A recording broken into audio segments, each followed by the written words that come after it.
할렐루야. 오늘 종려주일이죠. 팜 선데이라고 합니다. 예루살렘에 예수님께서 입성하신 날 종려가지를 들고 많은 사람들이 환호했죠. 그래서 복음서 마태, 마가, 누가, 요한복음에 보면 예수님 입성하신 이 종려일 그 모든 기록이 나와 있어요. 이번 고난주간 새벽 기도회에 이제 말씀을 더 자세하게 나누도록 그렇게 하겠습니다. 오늘 제가 좀 빨간 넥타이를 메고 왔는데 이 종려주일은 이 빨간색이에요. 왜냐하면 이 한 주간은 예수님께서 우리를 위해서 거룩한 보혈의 피를 흘려주셔서 이 피의 색깔입니다. 지난 주간 어떤 정치인이 한국에서 빨간 넥타이를 맸다고 화제가 됐었는데 그거하고는 관계가 없습니다. 무슨 정당하고 관계 있는 건 절대 아니고요. 예수님의 피를 상징하는 빨간색 종려주일.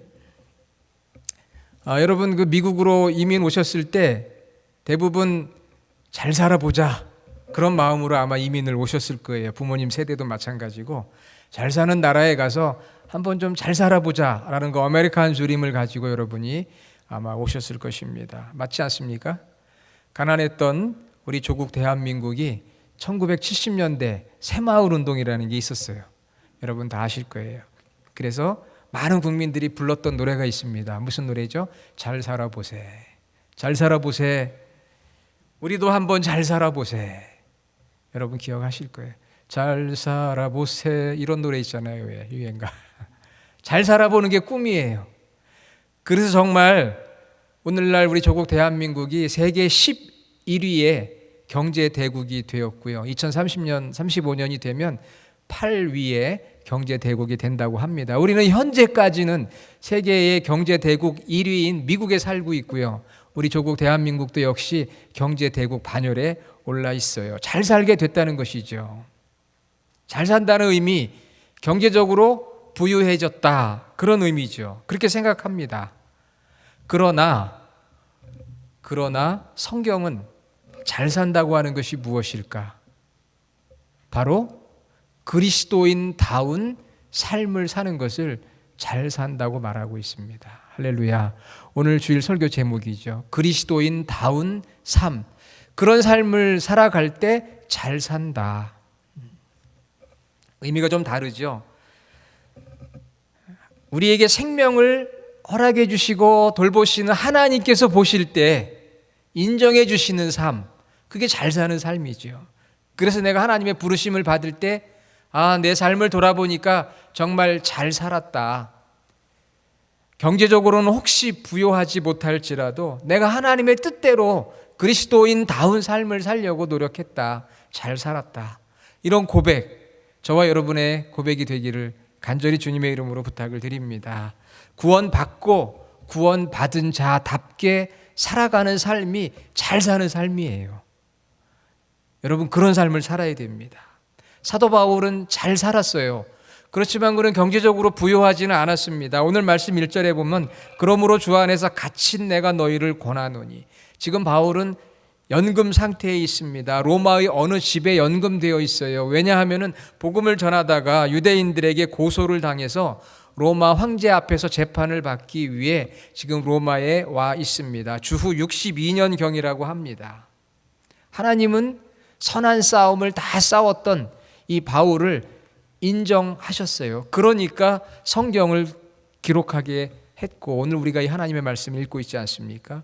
그에게는 경제적인 부가 없었지만 그러나 하나님 앞에 구원받고 동시에 이방인을 위한 선교사로 부르심에 합당한 삶을 살았던 거예요. 그래서 그의 삶은 잘 사는 삶이 되었습니다. 우리 에베소서 지금 말씀 강해 중인데 에베소서가 6장까지 있어요. 6장. 자, 그런데 1장부터 3장까지는 구원이란 무엇인지 구원에 대한 비밀에 대해 말씀하고 있습니다. 구원이란 무엇이고 어떻게 구원받는지 그리고 구원받은 우리의 정체성이 무엇인지 지난 3개월 동안 오늘이 3월 마지막 주잖아요. 지난 3개월 동안 1장부터 3장까지의 내용을 가지고 구원이 무엇이고 어떻게 구원을 받고 구원받은 우리의 정체성이 무엇인지 반복해서 말씀을 드렸어요. 아마 여러분들이 기억하실 줄로 아는데요. 제 생각만인가요? 여러분이 다 기억하실 줄 믿습니다. 에베소서 1장부터 3장. 그런데 이제 오늘 4장을 시작해요. 4장부터 6장까지는 구원받은 자의 삶이에요. 구원받은 그리스도인은 어떻게 살아야 되느냐? 어떻게 살아야 되느냐? 1장부터 3장, 4장부터 6장까지가 딱 반씩 균형을 이루고 있습니다. 여러분, 우리가 살고 있는 이 로스안젤레스가 왜 좋죠? 어떤 분이 그런 이야기 하더라고요. LA가 좋은 이유는 LA에는 산도 있고 바다도 있다. 이 균형이 있다는 거죠. 어느 지방에 가면 산도 없대요. 바다도 없고. 산은 있는데 바다가 없고, 바다는 있는데 산이 없고. 그런데 LA는 산도 있고 바다도 있고 균형이 있다는 것이죠. 여러분이 LA 이 근교에서 사는 것이 참 복인 줄로 믿습니다. 아멘. 네. 균형이 있다는 거예요. 산과 바다의 균형이 있듯이 신앙생활도 균형이, 밸런스가 있어야 돼요. 여러분, 일하는 것과 쉬는 것도 균형이 있어야 됩니다. 1장부터 3장까지는 구원에 대한 말씀이고 4장부터 6장까지는 구원받은 자의 삶에 대한 말씀이에요. 1장부터 3장은 믿음에 대한 말씀이고 4장부터 6장까지는 행동에 대한 말씀인 거죠. 이게 균형을 잡고 있어요.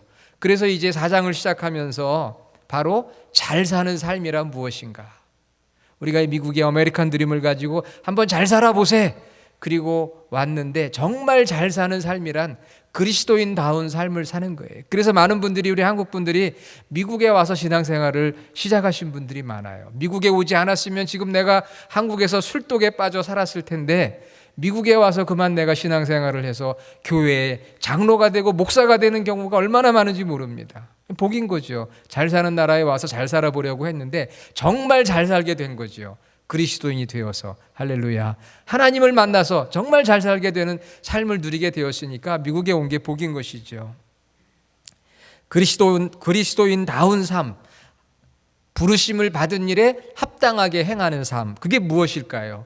오늘 에베소서 4장부터 6장까지 계속해서 그 말씀을 하고 있는데 오늘 4장을 시작하면서 잘 사는 삶, 그리스도인다운 삶이란 무엇인가 세 가지를 지금 하나님께서 우리에게 말씀을 해주세요. 첫째는 말씀 2절에 모든 겸손과 온유로 하고 그랬습니다. 모든 겸손과 온유, humble and gentle.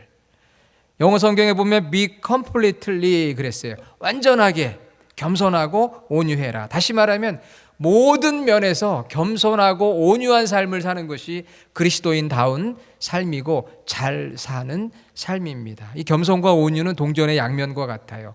예수님의 성품이에요. 나는 온유하고 겸손하니 나의 멍에를 메고 내게 배우라. 겸손과 온유, 온유와 겸손, 이 같이 가요. 모든 면에서 항상 우리는 과거에 죄와 허물로 죽었어요. 그런데 하나님의 긍휼, 자비, 사랑, 은혜로 구원을 받았어요. 그렇기 때문에 우리는 하나님 앞에서 항상 겸손하고 온유해야 됩니다. 왜? 죽었다가 살아났기 때문에, 나의 나 된 것은 오직 하나님의 은혜이기 때문에 겸손하고 온유해야 되는 것이죠. 성경이 끊임없이 우리에게 요구하는 것이 겸손입니다. 그래서 기독교 신앙이란 겸손을 배우고 실천하는 긴 여정이다. 잠언 16장 18절 교만은 패망의 선봉이요 거만한 마음은 넘어짐의 앞잡이이다. 야고보서 4장 6절 하나님이 교만한 자를 물리치시고 겸손한 자에게 은혜를 주신다. 미국에 존경받는 목사님 중에 헨리 블랙커비 목사님이 계세요. 이분이 쓰신 영적 리더십이라는 책이 꽤 유명합니다. 이 책에 보면 교만의 네 가지 모습이 나와요. 교만의 네 가지 모습. 첫째는 자신이 한 일은 확대하고 남이 한 일은 축소한다. 자기 한 일은 과대평가하고 남의 한 일은 과소평가하는 거. 이게 교만한 자의 첫 번째 모습이고요. 두 번째는 교만한 자는 배우려고 하질 않는다. 세 번째는 모든 것을 내 힘으로 한다고 생각하고 내 생각이 옳다고 주장한다. 네 번째는 교만한 자는 불쌍히 여기는 마음이 없다. 자, 이런 내용이 나오거든요. 제가 이 내용을 읽으면서 겸손이란 그러면 이 반대로 생각해 보면 딱 맞겠다 생각을 했어요. 그래서 반대로 한번 생각해 보니까 겸손은 내가 한 일은 축소시키고 그 공을 하나님과 다른 사람에게 돌린다. 이런 사람이 겸손한 사람이죠. 또 겸손한 사람은 나는 늘 부족해. 그래서 배워야지 하는 마음을 가진 사람이고, 세 번째는 겸손한 사람은 내 생각이 틀릴 수 있어. 그러니까 다른 사람의 의견을 좀 들어봐야 되겠다. 하나님은 뭐라고 생각하시는지, 하나님 뜻은 무엇인지. 이런 사람이 겸손한 사람이죠. 네 번째는 내가 하나님 앞에서 구원받았잖아요. 그 사랑과 은혜와 긍휼과 자비로. 그래서 다른 사람을 긍휼히 여기고 불쌍히 여기는 마음이 있어요.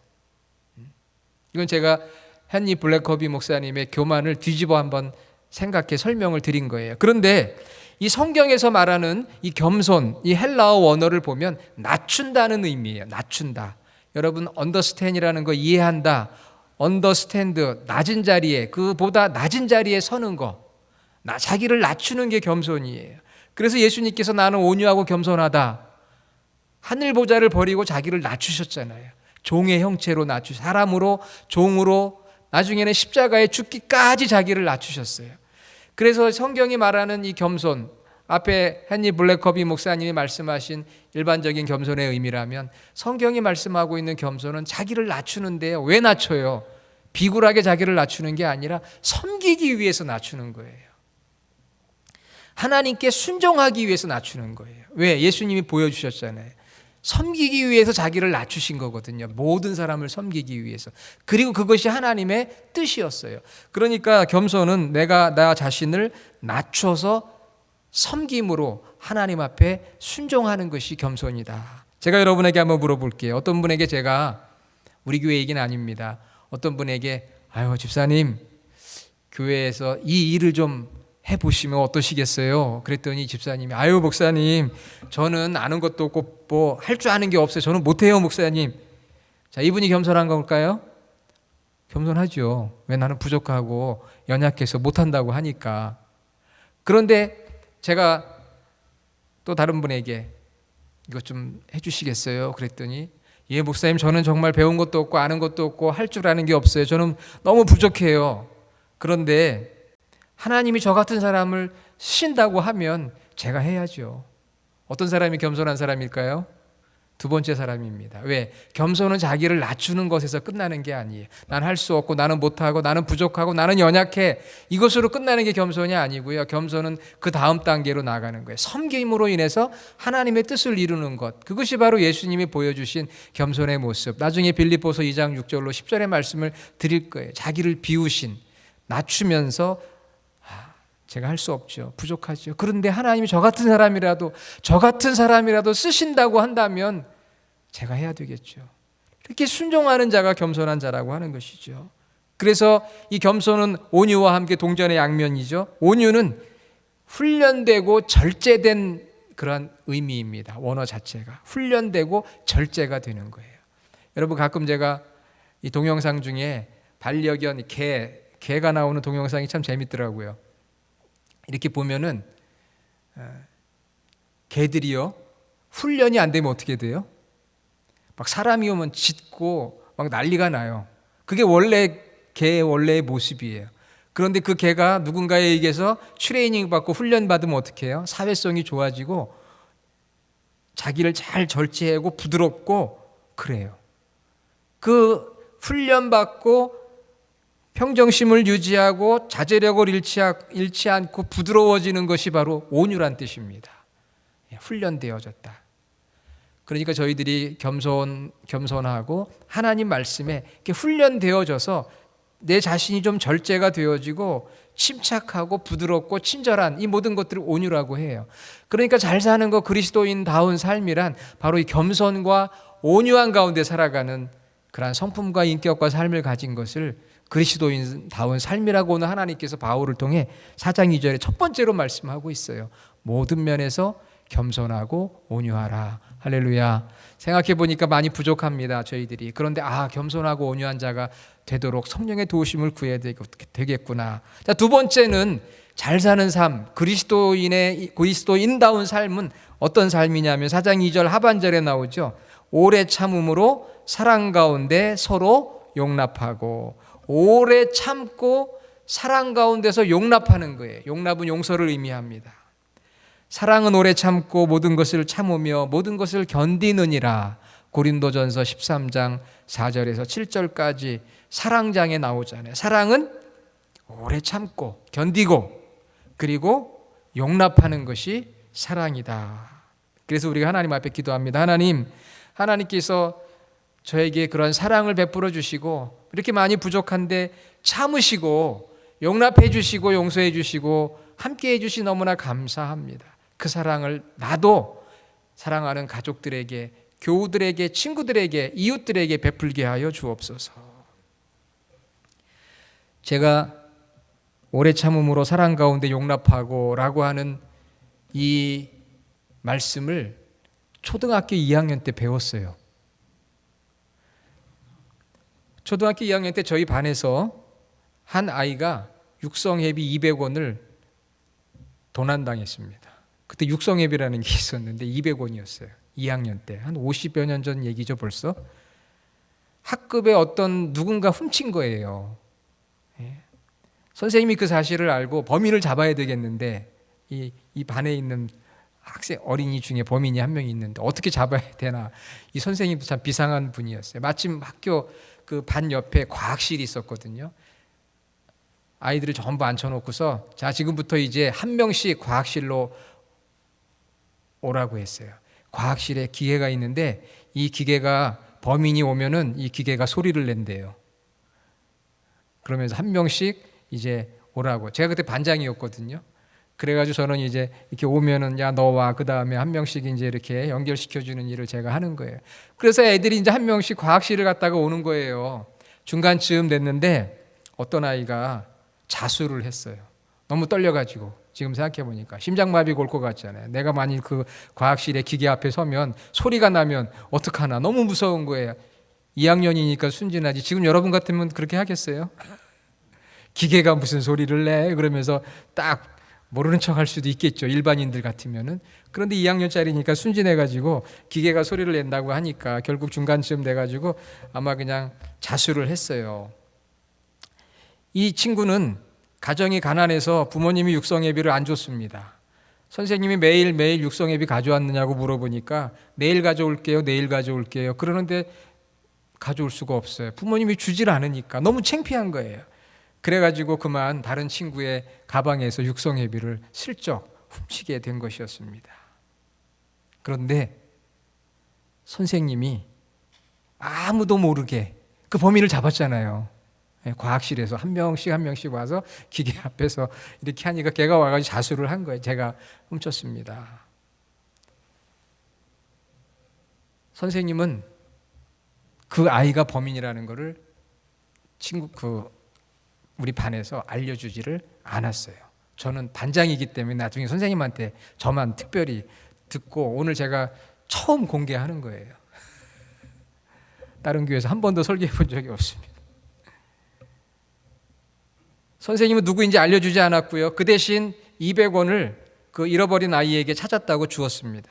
그리고 200원을 내지 못한 그 아이의 육성회비도 선생님이 대신 내어주셨어요. 어린 제자를 용서하고 사랑으로 품어주셨습니다. 돈을 훔치는 거 분명 나쁜 일이죠. 그런데 담임선생님은 그 아이가 돈을 낼 수 없는, 어쩔 수 없는 그런 형편에서 그랬다고 하는 것을 용납하시고 자신의 돈을 내어 해결을 해 주었습니다. 훔쳤으니까 나쁜 일을 했으니까 학생들 앞에서 개망신을 당해야 되고 어찌 보면 학교에서 정학이든 퇴학이든 당해야 되는지도 모르겠습니다. 아마 그것이 정의라고 할 수가 있겠죠. 그러나 선생님은 사랑으로 그를 품어주셨어요. 세상은 꼭 정의로만 돌아가는 것은 아닙니다. 사랑으로 덮고 품어주었을 때 변화시키는 힘이 있게 되는 것이죠. 그리고 그 후에 그 친구는 어떻게 되었는지 저는 지금 벌써 50년 전 일이니까 잘 기억을 알지를 못합니다. 그리고 걔 이름도 다 잊어버렸어요. 얼굴도 잊어버리고. 그게 바로 하나님 사랑이지 않았습니까? 우리가 영적으로 죽어서 범죄했을 때 하나님께서 우리에게 진노하시고 심판하셨어야 돼요.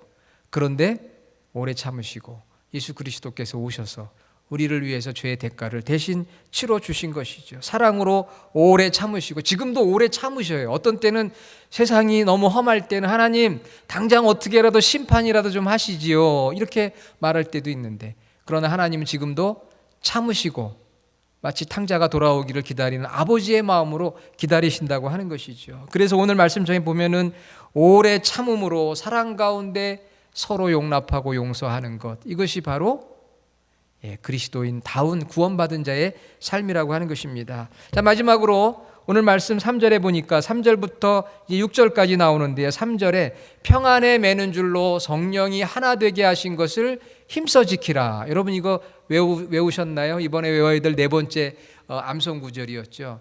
평안에 매는 줄로 성령이 하나 되게 하신 것을 힘써 지키라. 이게 아마 우리 교회의 이름하고도 관련이 있어요. 우리 교회가 벨리 주하나 교회, 주님 안에서 하나 되는데 평안에 매는 줄로, 평안은 화평이라는 의미입니다. peace, 우리가 평화로 성령이 우리를 하나 되게 하셨는데 이것을 노력하고 힘써 지켜야 되는 것이죠. 이게 우리 벨리 주하나 교회의 어떤 요절과 같은 절이에요.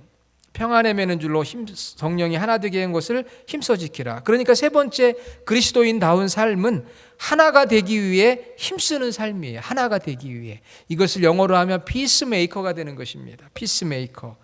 마태복음 5장에 보면 팔복이 나오는데 그 중에 하나가 화평하게 하는 자는 복이 있나니 그들이 하나님의 아들이라 일컬음을 받을 것이며, 피스메이커가 되는 것이 바로 잘 사는 삶이에요. 그리스도인의 삶입니다. 평화를 만들어가는 삶인 것이죠.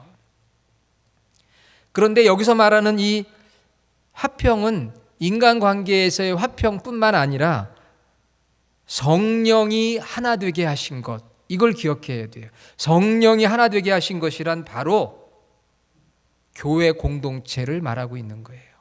에베소 교회 공동체.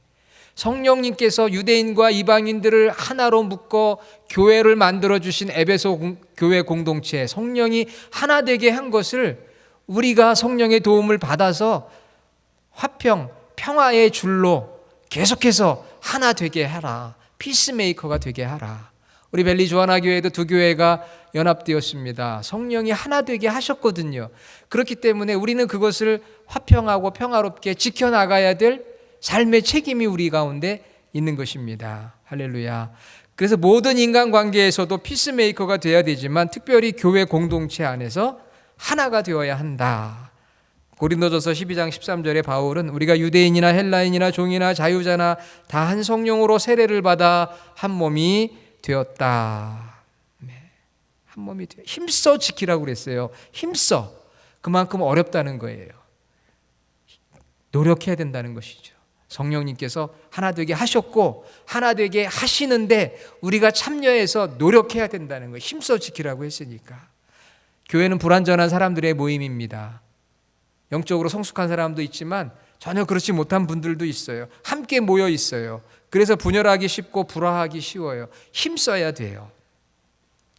교회 공동체의 불화, 갈등, 분쟁, 원인 첫 번째가 무엇인가 하면은요, 그것은 저희 이야기가 아니라 많은 학자들의 공통된 의견입니다. 그것은 교인들마다 교회에 대한 생각, 사역, 미니스트리에 대한 생각, 혹은 목회자나 직분자들에 대한 생각이 다르다는 것입니다. 교회를 바라보는데 교회가 뭐냐 하는 게 서로 생각이 달라요. 교회에서 하는 사역에 대한 생각, 가치관이 달라요. 밸류가 달라요. 목회자를 바라보거나 교회 장로님이나 성도들을 바라보는 가치관이 다르다는 것입니다. 다른 생각과 지식이 갈등의 요인이 된다. 언제 신앙생활을 시작했는지, 어디서 시작했는지, 어떻게 시작했는지, 지금의 신앙의 상태가 무엇인지에 따라서 너무너무 많이 다르다고 하는 것입니다. 다르기 때문에 불협, 화음이 생기고 갈등이 생긴다는 것이죠. 그러므로 하나님의 말씀과 교회에 대한 지속적인 학습과 지식이 있어야 되고 교인들 간에 적극적인 소통이 있어야 된다고 학자들은 이야기합니다. 그러나 제일 중요한 것, 오늘 하나님께서 바울을 통해 우리에게 말씀하시는 것은 다른 점에 집중하기보다는 같은 점에 포커스하라는 거예요. 오늘 성경 말씀은 다른 점이 많아요. 그렇기 때문에 다른 점이 많은데 거기에 자꾸 눈길을 주지 말고 같은 점에 집중을 하라. Focus on what we have in common. 우리의 공통점에 포커스를 하라는 것입니다. Not our differences. 다른 점에 집중하지 말고. 그것을 오늘 성경은 말하고 있습니다. 4절부터 그 내용이거든요. 지금 유대인들과 이방인들이 한 공동체, 에베소 공동체를 이루었어요. 얼마나 많이 다르겠습니까? 오늘날 교회도 마찬가지예요. 다른 점이 많아요. 그런데 오늘 하나님께서는 같은 점에 포커스 하라는 거예요. 같은 점. 그래서 오늘 말씀 4절부터 보면은요, 몸이 하나요, 성령도 한 분이시요, 한 소망. 5절에 주도 한 분, 믿음도 하나, 세례도 하나. 6절 하나님도 한 분, 모든 만유의 아버지시고 만유 위에 초월해 계시고 만유를 통일하신다. 만유 가운데 일하신다는 거예요. 그리고 모든 만물 가운데 우리 그리스도 안에 마음 가운데 함께 하시는 그 하나님. 여기서 중요한 것은요, 지금 몸도 하나, 성령도 하나, 소망도 하나, 주님도 하나, 믿음도, 세례도, 하나님도 하나라고 계속 나오거든요. 하나. 영어에 보면 원. 그런데 이 하나라고 하는 헬라어 단어는요, 하나라는 의미도 있지만 동일하다 이런 의미가 있어요. same. 저는 그 의미가 좀 더 우리에게 와닿는 것 같아요. 동일하다. 즉 우리가 다른 점이 많다는 거예요. 그렇잖아요. 그렇지만 같은 게 있다는 거예요. 뭐가 같아요? 4절부터 우리는 그리스도의 몸된 교회의 지체다. 그 다음에 성령도, 우리가 믿는 성령이 같은 성령님이시잖아요. 다른 성령님인가요? 같은 성령님이시죠. 같은 소망, 미래에 대한 소망, 천국에 대한 소망, 영생에 대한 소망 우리 갖고 있지 않습니까? 부활에 대한 소망. 주님도 같아요. 우리가 믿는 주님도 같습니다. 성경에서 증거하시는 예수님이에요. 다른 주님을 믿는 게 아니에요. 믿음도 같아요. 물론 조금씩 다를 수도 있어요. 그러나 삼위일체 하나님에 대한 믿음, 예수님의 성육신과 죽으심과 부활에 대한 믿음, 재림에 대한 믿음, 중생과 칭의에 대한 믿음, 천국과 지옥에 대한 믿음, 이거 다 같잖아요. 우리 세례도 같습니다. 아버지와 아들과 성령의 이름으로 받은 세례, 그게 약간 스타일상 침례냐 세례냐 다르지만 성부, 성자, 성령의 이름으로 죄 씻음을 받은 외적 표시로서의 세례, 같은 세례거든요. 하나님, 같은 하나님이잖아요. 우리가 믿는 영원 자존하신 창조주 하나님, 이 같은 점을 보라는 거예요. 할렐루야. 같은 점을 봐요. 다른 거 자꾸 보지 말고, 우리가 믿는 하나님, 성부, 성자, 성령님이 같고, 우리가 이 교회의 지체된 몸된 교회의 지체고, 같은 교회의 성도고, 우리가 같은 소망을 가지고 있고, 우리의 믿음도 같고 세례도 같고, 그런데 왜 우리가 분열하고 갈등해야 합니까? 다른 요소들이 많이 있어요. 하지만 계속해서 우리는 같은 것을 보라는 것이죠. 거기에 집중하는 것이 바로 하나를 만드는 비결이다. 피스메이커가 될 수 있는 하나님의 방법이라고 하는 것이죠. 하나가 되기 위해 힘써라. 크리스천 소통 전문가 김창옥 교수님을 여러분 아실 거예요. 그분 유튜브 이런 거 통해서 굉장히 유머 있게 감동적으로 이렇게 강의를 합니다. 그분 강의를 들어보면 재밌어요. 힐링이 돼요. 그런데 그분의 강의 중에 잘 사는 게 뭐냐 하는 내용이 있어요. 제가 거기 힌트를 얻었거든요. 잘 사는 게 뭐냐, 그분이 강의하면서 이야기합니다. 잘 사는 게 뭐냐면은 잘 사는 것은 사이좋게 사는 것이다 그랬어요. 관계가 좋은 것이다. 맞아요. 오늘 성경을 보니까 관계가 좋은 거예요. 그러나 잘 사는 것은 사람과의 관계만 좋은 것이 아니고 하나님과의 관계가 먼저지요. 하나님과의 관계가 좋고 그 다음에 사람들과의 관계가 좋은 것, 이것이 잘 사는 것이에요. 그리스도인답게 사는 것, 잘 사는 것. 저와 여러분들이 이제 4장부터 6장까지 그리스도인의 삶에 대한 말씀을 계속해서 듣게 될 텐데, 어떤 분들은 그래요. 목사님, 믿음에 대한 얘기만 해주세요. 아니에요. 균형이 있어야 돼요. 어떤 분은 삶에 대한 얘기, 적용할 수 있는 얘기만 해주세요. 아니에요. 믿음에 대한 얘기. 이게 밸런스가 있어야 돼요. 성경은 구약과 신약의 밸런스가 있듯이 항상 균형이거든요. 믿음과 행동이 같이 가는 거예요. 이제 에베소 4장을 시작하면서 저와 여러분들이 이 고난주간 부활주의를 맞이하면서 정말 잘 사는 그리스도인다운 삶을 사는 저와 여러분 모두가 되기를 간절히 주님의 이름으로 축원합니다. 아멘. 하나님 감사합니다. 오늘 종료주일, 예수님께서 우리를 구원하기 위해서 예루살렘 성에 담대히 입성하신 그날, 그리고 한 주간의 고난주간을 저희들이 이제 보내면서 정말 우리 안에 구원의 믿음을 주심을 감사하고, 더불어 오늘 말씀처럼 구원받은 자의 그리스도인다운 삶을 살아갈 수 있도록 우리가 도전받고 결단하는 그런 자리가 되게 하여 주시고, 우리 벨리 주하나 교회가 특별히 모두가 다 겸손과 온유로 사랑 가운데 오래 참고 용납하며 하나 되기 위해 힘쓰는 그런 교회 성도들 되게 하여 주시옵소서. 예수님의 이름으로 기도드립니다. 아멘.